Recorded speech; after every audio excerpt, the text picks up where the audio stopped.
పునర్నిర్మాణం మొత్తం కూడా రాష్ట్ర ప్రభుత్వానికి కేంద్రం సహకరించాల్సిన అవసరం ఉంది. ఏ అంశాలకు సంబంధించి ప్రధానంగా అమరావతి కావచ్చు, పోలవరం కావచ్చు, ఆర్థికంగా కావచ్చు, ఏది తీసుకున్నా సరే ఆర్థికంగా ముఖ్యంగా రాష్ట్రాన్ని గాడిన పెట్టాలంటే కనుక కేంద్ర సహకారం అనేది తప్పనిసరి. సో ఎట్లా ఉంటుందనుకోవచ్చు?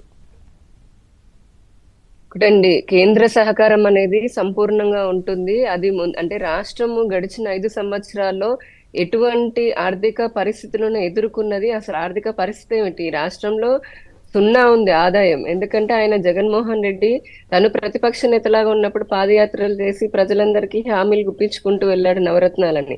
వచ్చిన తర్వాత ఆదాయం పైన దృష్టి పెట్టకుండా కేవలము ఈ సంక్షేమ పథకాలని నెరవేర్చడం కోసము తనకి చేతకాకపోయినా అప్పులు తీసుకొచ్చి ప్రతి శాఖలోనూ కూడా అప్పులు తీసుకురావడమే కాకుండా అవినీతి చేయడము. ఇక్కడ ఇంకొకటి, ఒక వ్యక్తి డైరెక్ట్ గా అవినీతి చేస్తే, కరప్షన్ చేస్తుంటే కనీసం దాన్ని మెజర్ చేయడానికి కొంత తక్కువ టైం సరిపోతుంది. కానీ జగన్మోహన్ రెడ్డి 5 ఏళ్ల పాలనలో వ్యవస్థీకృతమైనటువంటి అవినీతి జరిగిందంటే కింద గ్రామ స్థాయి నుంచి రాష్ట్ర స్థాయి వరకు, తన గ్రామ స్థాయి కార్యకర్త నుంచి రాష్ట్ర స్థాయి నాయకులు ఎవరైతే మంత్రులు ఉన్నారో అక్కడి వరకు కూడా ప్రతి ఒక్కరూ అవినీతి చేయడంతో సరిపోయింది. అందుకని ఇప్పుడు కొత్త ప్రభుత్వానికి ఎన్నో సవాళ్లు ఉన్నాయి. అందుకే 7 శ్వేతపత్రాలను రిలీజ్ చేశారు. అంటే యాజ్ ఇట్ ఈస్ గా ఉన్నటువంటి పరిస్థితి ఏమిటి అనేది, ఇవన్నిటినీ కూడా ముందు సవాళ్ళని, అంటే ఒకటి అవినీతిని ఎక్కడెక్కడ చేశారని తెలుసుకోవడము, రెండోది వాటిని కరెక్ట్ చేసుకుంటూ పోవడము, మూడోది ఆదాయ మార్గాలను పెంచుకోవడము. దీనికి సంబంధించి రాష్ట్రంలో మనందరికి తెలిసిందే 2nd లార్జెస్ట్ కోస్టల్ లైన్ ఉంది. అలాగే పెట్రోలియానికి సంబంధించి కూడా మన దగ్గర బాగా నిక్షిప్తాలు ఉన్నాయి అని చెప్పని మనకు తెలుసు. అందుకే నిన్న చంద్రబాబు నాయుడు గారు, అంటే ఏ మనిషి ఎటువంటి ఆలోచనలో ఉంటాయో అదే పని చేస్తూ ఉంటారంటారు. ఇందాక పెద్దలు చెప్పినట్టు కరెక్ట్ గా జగన్మోహన్ రెడ్డి గారికి జైళ్లు, అవినీతి కేసులు, మర్డర్లు ఇట్లాంటివే కాబట్టి ఆయన ఎంతసేపటికి ఆయన ఆలోచన అంతా అలానే తిరిగింది. అదే చంద్రబాబు నాయుడు గారు కానీ, ఇప్పుడు ఎన్డీఏ కూటమి ప్రభుత్వం కానీ మొదటి నుంచి కూడా ఈ రాష్ట్రంలో ఏ జిల్లాలో ఎలాంటి మానవ వనరులు ఉన్నాయి, ఎటువంటి సహజ వనరులు ఉన్నాయి, ఏ విధంగా ఆదాయాన్ని పెంచుకోవాలి, పరిశ్రమలు తీసుకురావాలనే వాటిపైన పెట్టారు. 2014 నుంచి 19 వరకు మన రాష్ట్రంలో అద్భుతమైనటువంటి ఎలక్ట్రానిక్, ఐటీ, మ్యానుఫ్యాక్చరింగ్ ఇట్లాంటి పాలసీలు కూడా ఉన్నాయి. ఇప్పుడు కూడా మళ్ళీ ఒకటి ఆ పాలసీలన్నింటినీ కూడా మళ్ళీ తయారు చేసుకోవడము. అలాగే కేంద్రానికి సంబంధించి నిన్న ప్రధానమంత్రి గారిని కలిశారు, హోంశాఖ మంత్రి గారిని కలిశారు. అలాగే పట్టణాభివృద్ధి, గ్రామీణాభివృద్ధి, వాణిజ్యానికి సంబంధించినటువంటి మంత్రులు, వ్యవసాయ శాఖ మంత్రిని కలిశారు. ఎందుకంటే ఏ రాష్ట్రమైనా సరే అభివృద్ధి చెందాలంటే ఇన్ఫ్రాస్ట్రక్చర్ డెవలప్మెంట్ అనేది చాలా ఇంపార్టెంట్. అందుకనే roads and building Nitin Gadkari గారిని కూడా కలిశారు. జాతీయ రహదారులు ఇంకా పెంచాలి అని చెప్పని, అలాగే జాతీయ రహదారి విజయవాడ నుంచి హైదరాబాద్ వరకు అలా కొన్ని ప్రతిపాదనలు కూడా, అలా అమరావతి చుట్టూ ఔటర్ రింగ్ రోడ్ కానివ్వండి, వ్యవసాయానికి సంబంధించినటువంటి ఆక్వా పార్క్ మనకి ఇవ్వడం గురించి కానీ, పెట్రోలియం శాఖకు సంబంధించినటువంటి బీపీసీఎల్ రిఫైనరీ. ఎందుకంటే ఇవన్నీ కూడా మనకున్నటువంటి సహజ వనరులను ఇంకా ఉపయోగించుకుంటూ ఉంటే ఒకటి ఆదాయ మార్గం ఏర్పడుతుంది. అలాగే ఇండస్ట్రీ గత ప్రభుత్వంలో సహజ వనరులని రాష్ట్ర ప్రయోజనాల కోసం కాకుండా వారి సొంత ప్రయోజనాల కోసం ఏ రకంగా ఉపయోగించుకోలేదు, దోచుకున్నారని చెప్పొచ్చు ఈ అంశం కూడా. అదే పోర్టులు ఉన్నాయి ఉదాహరణకి. అలాగే మనకి సముద్ర గర్భం చాలా పెద్దగా ఉంది. కానీ అక్కడ జగన్మోహన్ రెడ్డి గారు ఏం చేస్తారు అందరికీ తెలుసు. ఆయన ప్రైవేట్ పోర్టుల నుంచి కూడా ఎన్ని లక్షల కోట్లు ఈ రాష్ట్రాన్ని దాటించేసాడు. ఆఖరికి బియ్యాన్ని కూడా అమ్ముకున్నాడు అనేది మన ఏబిఎన్ లో ఎన్నో సార్లు కూడా మాట్లాడుకోవడం కూడా జరిగింది. అట్లాగా ప్రతి శాఖకి వెళ్ళడము. అంటే ఇప్పుడు ముఖ్యమంత్రి గారు మెయిన్ ఆలోచన అదే, పట్టణాభివృద్ధికి కోసము, అలాగే ఇండస్ట్రియల్ డెవలప్మెంట్. ఇది చాలా ఇంపార్టెంట్ ఆస్పెక్ట్ అండి.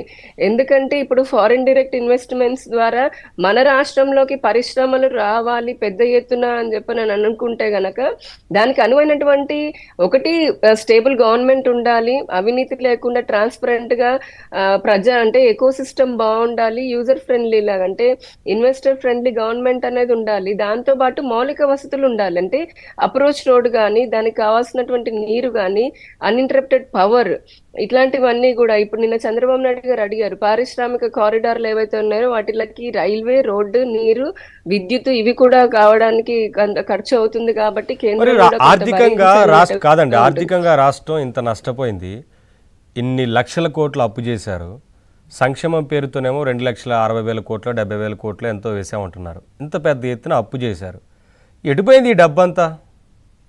ఆ సంక్షేమంలో కూడా 1,75,000 కోట్లు కేంద్రం ఇచ్చిందండి. అతను ఇచ్చింది దాంట్లో 70% కేంద్రమే ఇచ్చింది. మిగతా కానీ అంతా స్టిక్కర్ ఎటు అతనే మళ్ళించారు, వేసుకున్నాడు. ఏమైపోయింది? వీటన్నిటి మీద విచారణలు అవసరం కదా.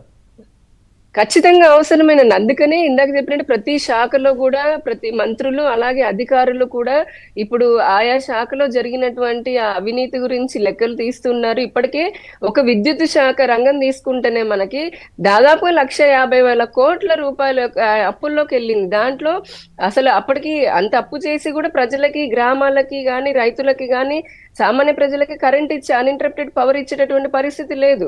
అంటే ఎంత దాదాపు 75,000 కోట్లు అవినీతి జరిగిందనేది మన విచారణలో కూడా తెలిసింది. అలాగే టీటీడీ విషయం కానీ, దేవాదాయ భూములు, లక్షల ఎకరాలు దేవాలయ భూములను కూడా వీళ్ళు కబ్జా చేయడం, 55,000 ఎకర్స్ ను కూడా కబ్జా చేయడం అనేది జరిగింది.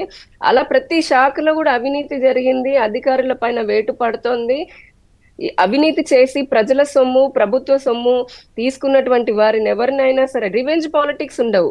ఎందుకనంటే ఎన్డీఏ ప్రభుత్వం వచ్చినప్పటి నుంచి ఒకటే చెప్తున్నారు, అది చంద్రబాబు నాయుడు గారు కానివ్వండి, పవన్ కళ్యాణ్ గారు కానివ్వండి, రివెంజ్ పాలిటిక్స్ అనేవి ఉండవు. కానీ అలా అని తప్పు చేసిన వారికి శిక్ష అయితే పడుతుంది, తప్పించుకునేటటువంటి చట్ట అవకాశం ప్రకారం లేదు.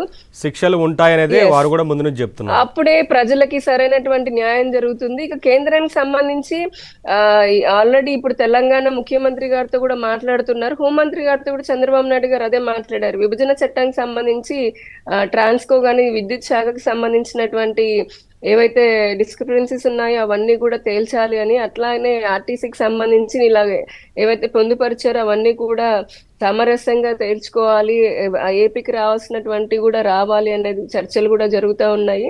ఒకటి వికసిత్ భారత్, హోంమంత్రి గారు కూడా అదే చెప్పారు. వికసిత్ భారత్, వికసిత్ ఆంధ్రప్రదేశ్ కి పైన అక్కడ సెంట్రల్ లో ఉన్నటువంటి ఎన్డీఏ ప్రభుత్వం కట్టుబడి ఉంది. ఇక్కడ కూడా డబుల్ ఇంజిన్ సర్కార్ ఎన్డీఏ ప్రభుత్వమే ఉంది. కాబట్టి ఖచ్చితంగా విభజన చట్ట హామీలే కాకుండా ఇప్పుడున్నటువంటి ఇన్ఫ్రాస్ట్రక్చర్ డెవలప్మెంట్ ప్రాజెక్ట్సే కాకుండా ప్రతి రాష్ట్రము కూడా స్పెషల్ ప్రాజెక్ట్స్ అడుగుతూ ఉంటుంది. అందుకనే 16వ ఆర్థిక సంఘం చైర్మన్ గాని కూడా కలవడం జరిగింది ముఖ్యమంత్రి గారు. సో స్పెషల్ ప్రాజెక్ట్స్ ఏవైతే ఈ రాష్ట్రానికి తీసుకొచ్చేటటువంటి అవకాశం ఉంటుందో వాటన్నిటిపైన అధ్యయనం చేసి వాటిని కూడా సబ్మిట్ చేస్తే కేంద్ర ప్రభుత్వం సానుకూలంగా ఉంది. మొత్తానికి ఏంటంటే ఆంధ్రప్రదేశ్ అభివృద్ధిలో కేంద్ర ప్రభుత్వం పాత్ర అది కట్టుబడి ఉంది. కాబట్టి అన్ని కరెక్ట్ చేసుకోవడం కొంత టైం పడుతుంది, ఓవర్ నైట్ ఏది జరగదు. సో ముందు అర్థం చేసుకుంటూ దానికి తగిన ప్రతిపాదనని ప్రతిపాదించి దాని నుంచి నిధులు రావడము, ఈలోపు ఇక్కడ ఉన్నటువంటి రాష్ట్రంలో ఉన్న పరిస్థితులను కూడా చక్కదిద్దే విధంగా ప్రజలకి, పారిశ్రామికవేత్తలకి ఒక నమ్మకాన్ని కలిగించాలి. అలాగే స్కిల్ నైపుణ్య గణన కూడా చేస్తున్నారు కాబట్టి which is another important aspect. అది కూడా అయితే మనకి యాక్చువల్ స్టేటస్ తెలుస్తుంది. సో ఏ విధంగా చూసుకున్నా కూడా ప్రభుత్వం అయితే చూద్దాం, అంటే ఏ రకమైన సహకారం ఎలా ఉండబోతుంది అనేది చూడాల్సి ఉంది. కష్టమో నష్టమైనా సరే ఆంధ్రప్రదేశ్ అభివృద్ధిని చేయడం అనేది మా ప్రభుత్వం పైన ఉన్నటువంటి బాధ్యత. మేము దాన్ని నెరవేరుస్తాం కూడా. Okay sir. రాజేష్